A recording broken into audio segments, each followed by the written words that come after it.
Now I am going to talk about the chronic complication of diabetes mellitus. Chronic complication of diabetes mellitus is due to the microvascular disease and the macrovascular disease. What is microvascular disease? When there is damage in the small arteries in the kidney, the retina and the peripheral nerve, it results into the nephropathy, retinopathy and the neuropathy. This is known as the microvascular disease. When there is a damage in the large and the medium sized muscular arteries, this is known as the macrovascular disease. What will this macrovascular disease will do? This macrovascular disease accelerate the atherosclerosis, which result in MI, the myocardial infarction, stroke, lower extremity ischemia.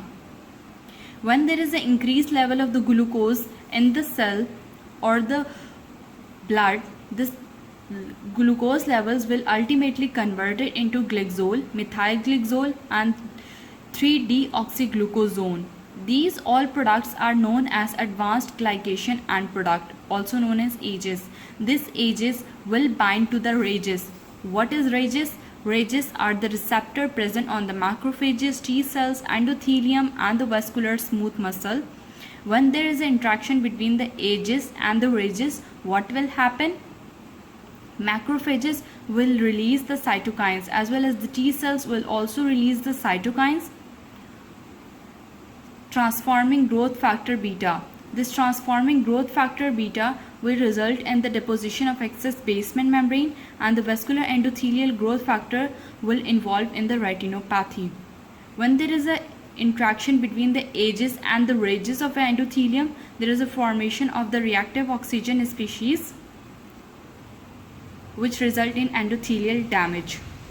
When there is an interaction between the AGEs and the RAGEs of the vascular smooth muscle, there will be enhanced proliferation and the synthesis of the extracellular matrix. What will happen when these AGEs will not bind to the RAGEs? These AGEs will directly interact with the collagen type 1, which is present in the large vessel, which result in the loss of elasticity, result in endothelial injury. These AGEs will also bind with the or interact with the collagen type 4 in the basement membrane, which result in decreased endothelial cell addition. When there is a decreased endothelial cell addition, there will be extravasation of the fluid or the leaking of the fluid from the vessels. These AGEs will also bind to the ECM proteins directly. When these AGEs bind to the ECM proteins, these ECM protein will become resistant to the proteolytic digestion, which result in decreased protein removal and enhanced protein deposition. What will happen when these AGEs modify the extracellular matrix? When these AGEs modify the extracellular matrix component, this will trap the plasma or interstitial protein or the LDL. When the plasma proteins are trapped like albumin, it will bind to the glycated basement membrane, result in the basement membrane thickening and diabetic microangiopathy results. When this modified extracellular matrix will trap the LDL in the large vessel, it result in the deposition of the cholesterol in the intima layer, which result to the enhanced atherogenesis.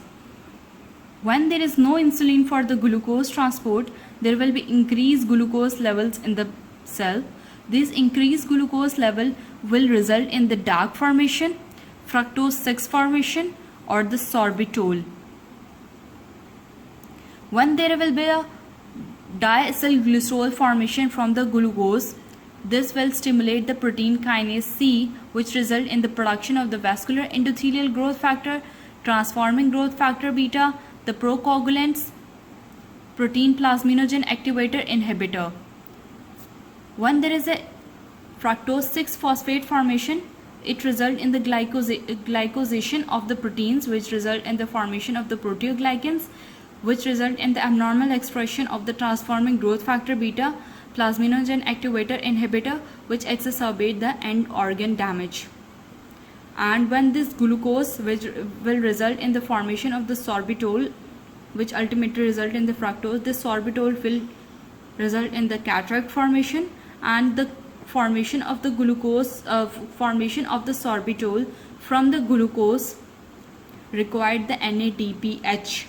This NADPH also used by the glutathione reductase for the formation of reduced form of glutathione, which is antioxidant. When this NADPH will use in this step, there will no NADPH for the formation of the reduced glutathione.